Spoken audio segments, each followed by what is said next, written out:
पहर गुजरने को है, 15 अक्टूबर 16 में बदलने को है। मेरे यहाँ आमद पहली मरतबा है। मेरा डायरेक्ट भाई इसार से रब्ता नहीं था, मौलाना मुफ्ती इस्लामुद्दीन साहब का था। मेरा डायरेक्ट रब्ता होता तो इस टाइम बयान ख़त्म और आप घर में नींद कर रहे होते। ये मैंने अपने मिजाज पे जबर करके गुफ्तगू की है। मेरा मिजाज इतना लेट और गुफ्तगू का नहीं है। मैं बहुत ज़्यादा भी हो ना तो बस इशा की नमाज थोड़ी मौखर करो और बात करो। ये इसीलिए कह रहा हूँ कि मौलवी तो फजर की नमाज अल्लाह हमें पढ़नी है, अवाम सारे मदीने पढ़नी है। नहीं मैं जानता हूँ आप हंस के टाल रहे हैं। लोग सुबह की नमाज नहीं पढ़ते, कसूरवार हम ही होंगे जो इतनी रात को जगाते फिर। इसलिए बेहतर है मगरिब की नमाज के बाद जलसा शुरू करें, इशा थोड़ी मौखर करे और बयान ख़त्म। ठीक है या नहीं है? बस ऐसे ही हो, रात का बहुत पहर गुजर चुका है। चलो मैं कोशिश करूँगा कि आपको मैं चंद बातें समझा पाऊँ। बस आप तवज्जो मेरी तरफ रखें, मेरी आंखों में आंखें डालें, बात सुने ताकि मैं बात आपकी खिदमत में कर पाऊँ।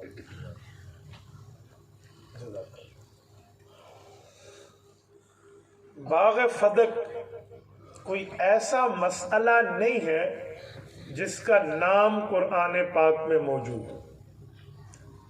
बाग़ फदक कोई ऐसा मसला नहीं है जो हुज़ूर पाक अलैहिस्सलाम की ऐसी हदीस में हो कि उस पे ईमान लाना फ़र्ज है और जो फदक को न जाने वो बेईमान है। ये एक तारीखी वाक़या, पर अफसोस ये है कि इसको यूं उलझा दिया गया है, यूं मारकतुल आरा बना दिया गया है कि हम जहां भी जाएं हमारे साथी हमसे इस मसले पर सवाल करते हैं और आम बंदा समझता है ये कोई इतना बड़ा मसला है कि इस पर निजात आखरत कब्र के मामले मुनहसिर है। ऐसी कोई बात नहीं। एक बंदा पैदा हो वफात तक शरीयत पे तो अमल करे, नमाजें तो पढ़े, लेकिन फदक के नाम को जानता भी ना हो तो मुमिन है। माशाअल्लाह। इसका कोई ईमान और आखरत और कब्र के मामलात से वाकिफियत नहीं है। एक तारीखी वाक़या है, लेकिन हम इसको उन्वान बनाकर बात क्यों कर रहे हैं? मेरी मालूमात में मुझे उन्वान इसलिए दिया है कि लोग पूछते हैं कि बाग़ फदक तो अबू बकर सिद्दीक नऊज़ुबिल्लाह खा गए थे, अम्मा फातिमा का हक था, तो अहले बैत का हक अबू बकर सिद्दीक हुकूमत पे आते खा गया, तो इस बारे में वजाहत कर। मैं अपनी गुफ्तगुओं में कई मौके पर यह बात कर चुका हूँ, क्लियर गुफ्तगू कर चुका हूँ कि बाग़ फदक का मसला क्या है। मैं आज कोशिश करूँगा कि आपकी खिदमत में इस पर चंद मारूज़ात ऐसे पेश करूँ जो आप समझ सकें और आपको और हमें फ़ायदा हो। माशाअल्लाह। काफिर से दौरान जिहाद जो माल मुसलमान को मिलता है उसकी दो किस्में। नंबर 1 माल गनीमत, नंबर 2 माल फ़ै। माल गनीमत जो लड़ के हासिल होता है, माल फ़ै जो बगैर लड़े कुफार आपको दे दे। कुरान करीम ने इन दोनों को बयान फरमाया। अब माल गनीमत तो सारी दुनिया जानती है, लेकिन माल फ़ै में कोई लड़ाई नहीं होती, वो दे देते हैं। यस्अलूनका अनिल अनफाल कुलिल अनफालु लिल्लाहि वर रसूल। ये जो माल फ़ै है ये अल्लाह के रसूल की मर्जी के मुताबिक खर्च होता है। खैबर का दर्रा लड़ाई के साथ फतह हुआ और इसके अमवाल बतौर माल गनीमत मिले, लेकिन एक गांव है जिसको फदक कहते हैं और उसमें एक बाग है जिसे बाग फदक कहते हैं। ये गांव वहां के लोगों ने रसूलुल्लाह को बगैर लड़ाई के दे दिया। रसूल पाक अलैहिस्सलाम ने ले लिया। आका इनामदार अपनी पूरी दुनियावी जिंदगी मुबारक में इसके मुतवल्ली रहे, मालिक रहे, मामलात रसूलुल्लाह इसके चलाते रहे। रसूल पाक अलैहिस्सलाम ने एक फैसला फरमाया था। वो फैसला ये है कि नहनु माशर अल अंबिया ला नूरिसु वला नूरसु मा तरकनाहु सदका। ये पैगंबर करीम अलैहि तहियत व तस्लीम का वो फैसला है जो अहल सुन्नत वल जमात और अहले तशी इन दोनों की किताबों में मुत्तफिका तौर पर मौजूद है। इस पर कोई इख्तलाफ नहीं। क्या मतलब? रसूल पाक ने ऐलान फरमाया कि अंबियाए कराम की मीरास तकसीम नहीं होती, न हम किसी से माली विरासत लेते हैं, न अपनी औलाद को माली विरासत का वारिस बनाते हैं। हाँ, जो कोई माली विरासत पैगंबर छोड़कर जाए वो विरासत नहीं है, मुसलमानों पे सदका है। लेकिन जो विरासत हम छोड़ के जाते हैं इन्नमा हुवल इल्म, वो इल्मी विरासत होती है। फमन अखज़हु अखज़ बिहज़्ज़िन वाफिर, जिसे इल्म की मीरास मिल गई उसे खैर का बहुत बड़ा हिस्सा मिल गया। ये रिसालत माब का फैसला है।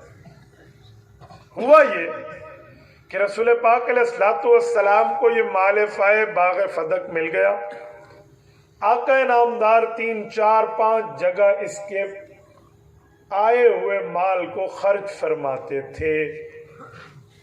नंबर 1 अपने घर पर, अपनी बीवियों पर। नंबर 2 अपनी औलाद पर। नंबर 3 यतामा, मसाकीन और बनु हाशिम के नौजवानों के निकाहों की तकरीब पर। ये खर्च होता। रसूल पाक अलैहिस्सलाम यही तरतीब फरमा। अब जब हुजूर पाक यूं तरतीब रखते तो जो सहाबा और आले बैत पैगंबर के करीब बैठे हैं और मामलात जानते हैं कि मस्जिद नबवी में क्या मामला हो रहा है, वो तो इस बात से वाकिफ है। लेकिन बाजों को पता ही नहीं है। कुछ ऐसे भी लोग हैं, माल आता, सालाना वहां की पैदावार आती हुजूर की बीवियों के घर, आप अलैहिस्सलाम की बेटियों के घर, रसूल पाक अलैहिस्सलाम यतामा के पास, मसाकीन के पास मामलात कर लेते। अल्लाह के रसूल सल्लल्लाहु अलैहि वसल्लम दुनिया से रुखसत हो जाते, रिसालत माब दुनिया से तशरीफ ले जाते। ये उम्मत मुश्तरका तौर पर हजरत अबू बकर सिद्दीक रजी अल्लाह ताला अन्हु को कायद, लीडर, रहनुमा मानती। पूरी मिल्लत इस्लामिया का इत्तेफाक हो जाता। इस पे किसी का इख्तलाफ नहीं था, न सहाबा का न अहले बैत का। क्यों? रसूल पाक अलैहिस्सलातु वस्सलाम की जिंदगी मुबारक के आखिरी चंद दिनों में आले बैत और पैगंबर के सहाबा ने वाज़े देख लिया था कि जब नमाज रसूलुल्लाह ने पढ़ाने की ड्यूटी बुलाई, लगाई, जिम्मेदारी दी तो किसे दी? हालांकि उमर फारूक रजी अल्लाह अन्हु जैसे सहाबी भी मौजूद है और हजरत उमर की डिमांड भी हुई है एक बंदे की तरफ से कि इन्हें इमाम मुकर्रर कर। हजरत उस्मान जैसा शख्स जो एक पैगंबर का दोहरा दामाद, हजरत अलीउल मुर्तजा जैसी शख्सियत जिनको फरमाया गया वह अक़वाहुम अली, कि इस उम्मत में सबसे बड़े काजी अब्दुल्ला इब्न मसऊद रजी अल्लाह अन्हु जैसा शख्स, जिसके लिए हुजूर पाक ने फरमाया अगर बगैर मशवरे के किसी को मैं अमीर नामजद कर दूं तुम्हारा, तो अब्दुल्ला बिन मसूद को नामजद कर दो। अब्दुल्ला इब्न अब्बास रजी अल्लाह अन्हुमा जैसा हिब्रुल उम्मत और बाकी अजिल्ला सहाबा इकराम किसी को हुक्म नहीं फरमाया, बल्कि रसूल पाक ने ऐलान फरमाया ला यंबगी लिकौमिन फीही अबू बकरिन अन यउम्महुम गैरुहु। बड़े जुब्बे कुब्बे वाले क्यों न बैठे, बड़ी पगड़ी दस्तार वाले क्यों न बैठे हो, बड़ी दाढ़ी तकवा लिल्लाहियत और तहारत के पहाड़ क्यों न बैठे हो, और वक्त नमाज आ जाए और अबू बकर भी उनमें हो, अबू बकर इमामत न करे कोई और इमामत कर नहीं सकता। पैगंबर करीम अलैहि तहय्युत व तस्लीम का फैसला है। मुरू अबा बकर फल्युसल्लि बिन्नास, अबू बकर को कहो वो उम्मत का इमाम बन जाए। हुजूर पाक अलैहिस्सलातु वस्सलाम ने नमाज हजरत अबू बकर के जिम्मे लगाई तो सहाबा ने खिलाफत इनके ताज सर पे रखा कि इमामत बहुत बड़ा रुतबा है, हुजूर ने वो आपको दिया कि नमाज अल्लाह के दरबार पे कबूल कराने के लिए उम्मत के इमाम आप हैं, तो हुकूमत का इंतजाम और इंसराम और एहतमाम भी आप सब। ये अबू बकर सिद्दीक है। और मेरे दोस्तों, मैं यहाँ एक लगे हाथ से एक जुमला कहता हूँ। सही मुस्लिम में हदीस पाक मौजूद है। हजरत अम्मा जान आयशा सिद्दीका रजी अल्लाह अन्हा हुजूर पाक की ज़ौजा मुकर्रमा, लेकिन अबू बकर सिद्दीक की तो बेटी है ना। अल्लाह के रसूल जब फरमा रहे थे ना कि अबू बकर को कहो नमाज पढ़ाए, तो अम्मा ने अर्ज किया, या रसूल अल्लाह इन्नहु हुवा रकीकुल क़ल्ब, अबू बकर दिल का बहुत नरम है, मेरे अब्बू है, मैं जानती हूँ। आपकी जगह मुसल्ले को खाली देखेगा, बर्दाश्त नहीं कर पाएगा। आप हजरत उमर को कह दें वो जरी है, शुजा है, निडर है, मजबूत दिल के मालिक है। अम्मा जान आयशा रजी अल्लाह अन्हा का मकाम ये है कि हुजूर पाक अलैहिस्सलाम ने फरमाया, किसी बीवी के बिस्तर पर मैं हूं वही नहीं आती, इसके लिहाफ में भी हूं तो वही फिर भी आ जाती।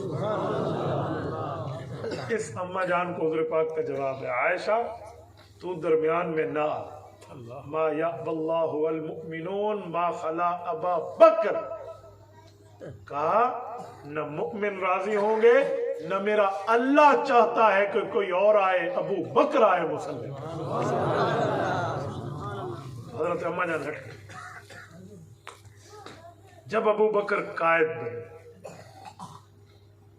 जहां और शरीयत के छुपे हुए मसाइल हल हुए, उस वक्त सरकारी तौर पर बाग़े फदक का मसला भी हल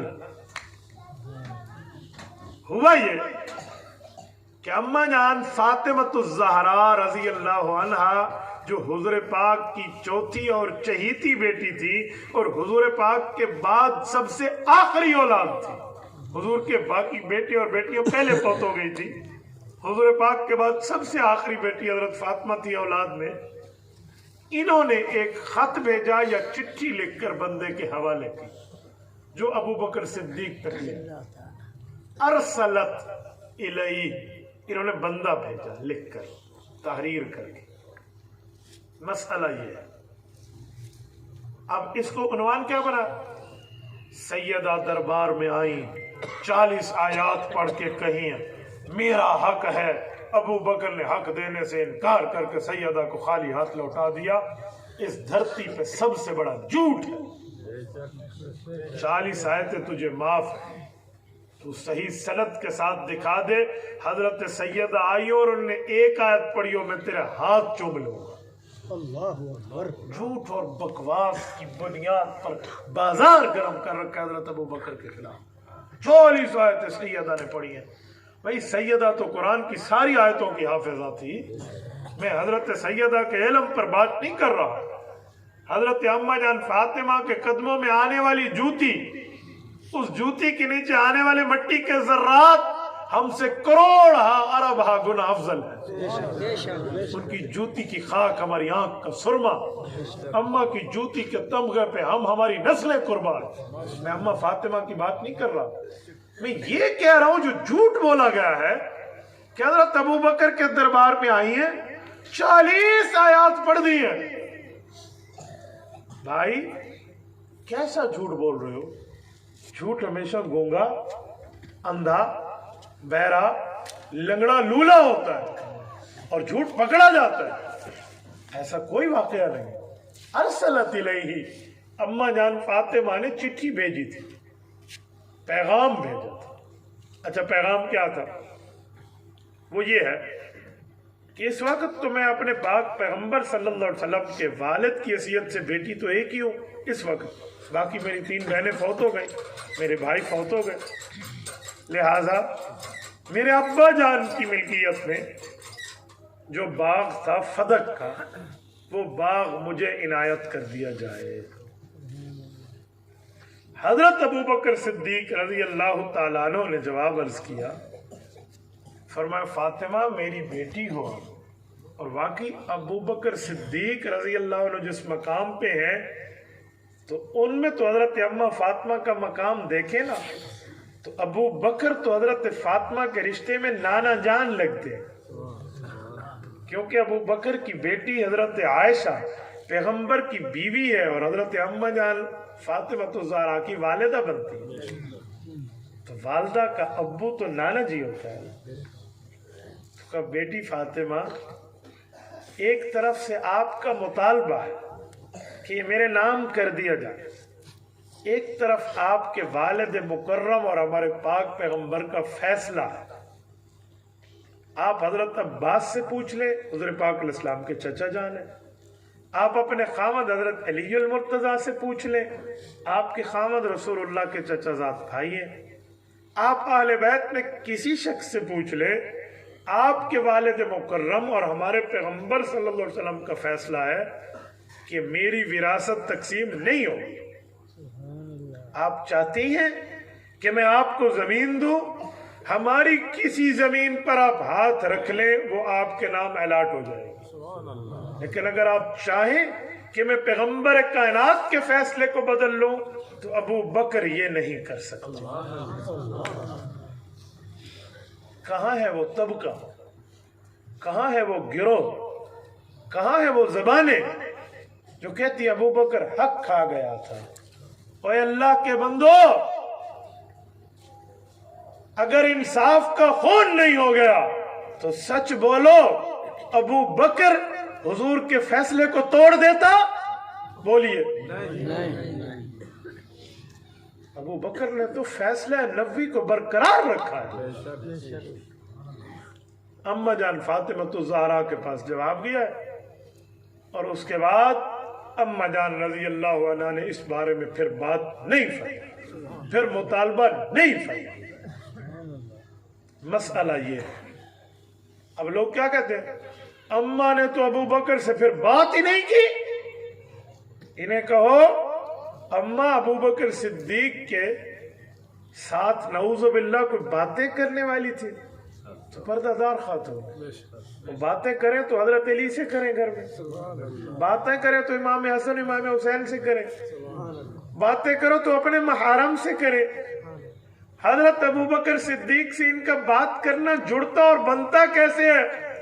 اور ہاں، جو اماں نے بات نہیں کی اس کا یہ مطلب نہیں ہے کہ ناراض ہو کے بات نہیں کی، اس کا یہ مطلب ہے کہ اماں جان نے اس مسئلے پر تسلی کر لی، دوبارہ بات نہیں کی۔ یہ اور مکالا ملیجے انہاں دے منہ تے جڑے صحابہ تے آل بیت کو لڑائی کھڑو تن، یہ آدھن اماں وال الایا ہی کوئی نہیں آئی، تو اگو مارتے پوری گال کر میں این مسئلے تے وال نہیں الایا، پوری بات کرے نا کہ اس مسئلے پر دوبارہ بات نہیں کی۔ میں بیٹھ کر کہوں مولانا اس کو یوں کر دے، وہ کہہ رہے حضرت اس کا مطلب یوں ہے، میں کہوں گا اوکے بات ختم ہو گئی، تو میں دوبارہ بات کیوں کروں؟ مجھے ایک بات پر تسلی ہو گئی ہے، اور ابو بکر صدیق کے فیصلے پر تسلی ہو گئی تو اماں فاطمہ الزہرا رضی اللہ عنہ نے دوبارہ اس کا مطالبہ نہیں کیا۔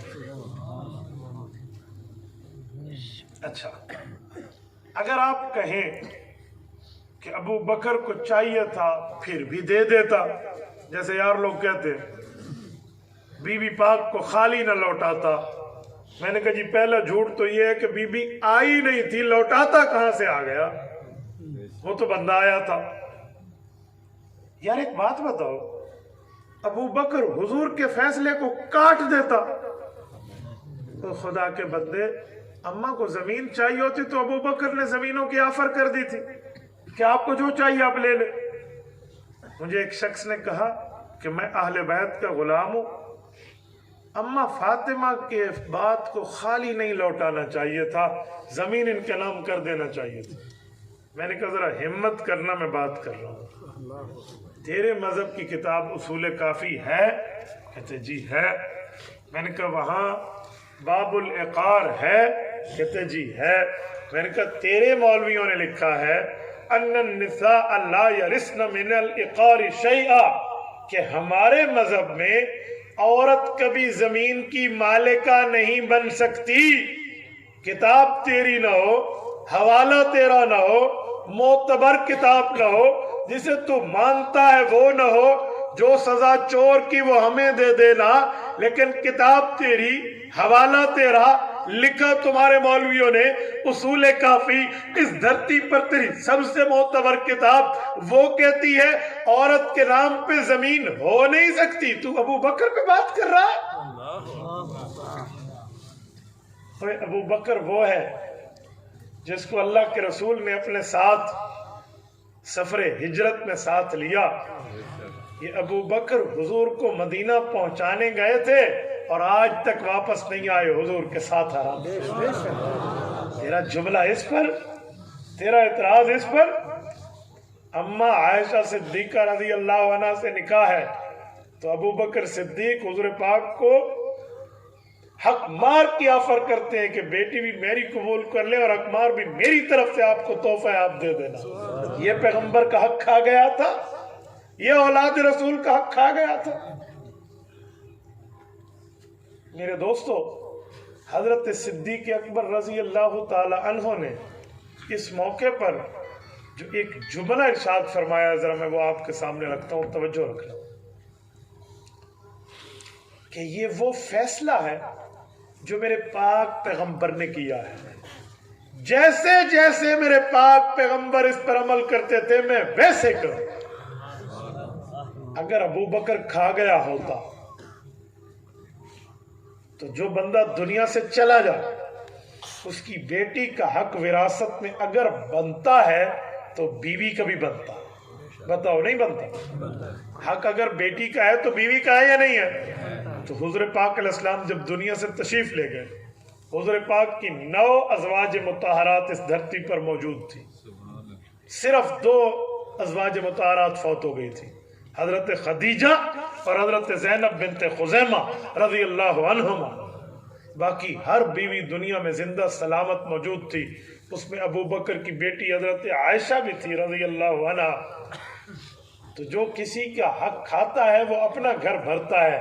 کیا ابو بکر نے اما فاطمہ سے لے کر اپنی بیٹی حضور کی بیوی عائشہ کو دیا تھا؟ کہتے نہیں. تو پھر کھانا کہاں سے آیا؟ اپنی بیٹی کو دے دیتے نا، بیٹی تو لے لے. ایک ظالم نے سوال کیا کہ سنیو تمہارے میں انصاف نہیں ہے. میں نے کہا اگر انصاف اہل سنت میں نہیں ہے نا تو اس دھرتی پہ انصاف آیا ہی نہیں. کہتے ہیں میں دلیل دیتا ہوں. میں نے کہا دلیل نہیں ہوگی، ڈھکوس نہ ہوگا، بول کیا ہے؟ حضور پاک کی میراث تقسیم نہیں ہوتی؟ میں نے کہا نہیں ہوتی. تو پھر اما عائشہ صدیقہ کو اس حجرے میں کیوں ہمیشہ رہنے کی اجازت ملی تھی؟ یہ تو حضور کا گھر تھا. عائشہ رضی اللہ عنہ کو کیوں ملا ہے؟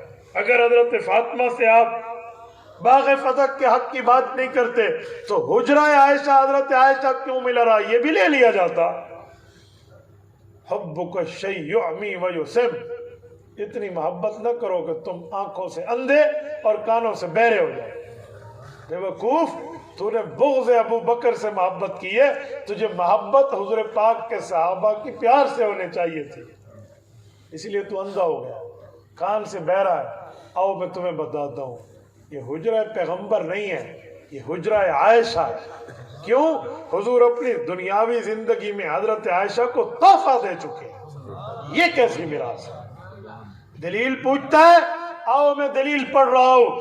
22واں پارہ ہے، پہلا صفحہ ہے، سورت نمبر 33، سورت احزاب ہے. رب کائنات فرماتے ہیں وَقَرْنَ فِي بُيُوتِكُنَّ وَلَا تَبَرَّجْنَ تَبَرُّجَ الْجَاهِلِيَّةِ الْأُولَى وَأَقِمْنَ الصَّلَاةَ وَآتِينَ الزَّكَاةَ وَأَطِعْنَ اللَّهَ وَرَسُولَهُ. اے پیغمبر کی بیویوں، یا نساء النبی، اے نبی کی ازواج مطہرات، لستن کاحد من النساء، تم جیسی اس دھرتی پہ کائنات میں کوئی عورت نہیں ہے. اور یاد رکھو وَقَرْنَ فِي بُيُوتِكُنَّ، تمہیں جو تمہارے گھر مل چکے ہیں اس گھروں میں آرام سے بیٹھنا. وَلَا تَبَرَّجْنَ تَبَرُّجَ الْجَاهِلِيَّةِ الْأُولَى، جیسے جاہلیت کے زمانے میں، اسلام سے پہلے جاہلیت کی خواتین باہر گھومتی تھی، پھرتی تھی، وہ میک اپ کر کے خوبصورتی کے ساتھ خوشبوئیں لگا کے مردوں کو متوجہ کرتی۔ تم ازواج پاکیزہ ہو، تمہارا کام یہ نہیں ہے بلکہ تمہارا کام یہ ہے وَأَطِعْنَ اللَّهَ وَرَسُولَهُ، اللہ کی بات مانو گی، رسول کی بات مانو گی، اقمنا الصلاۃ، نماز قائم کرو گی، وآتینا الزکاۃ، زکوٰۃ ادا کرو گی، لہٰذا یہ کام تمہارا نہیں ہے۔ میں نے کہا اللہ کے قرآن نے ثابت کر دیا، نبی نے اپنی بیویوں کو گھر دے دیا تھا، تب فرمایا وَقَرْنَ فِي بُيُوتِكُنَّ، عورتوں جو تمہیں گھر دے دیے گئے ہیں، مل چکے ہیں، جو تمہارے گھر ہیں اس میں رہو۔ یہ گھر اگر حضور کے ہوتے تو فی بیت الرسول کا لفظ ہوتا، بیویوں کا لفظ نہ ہوتا۔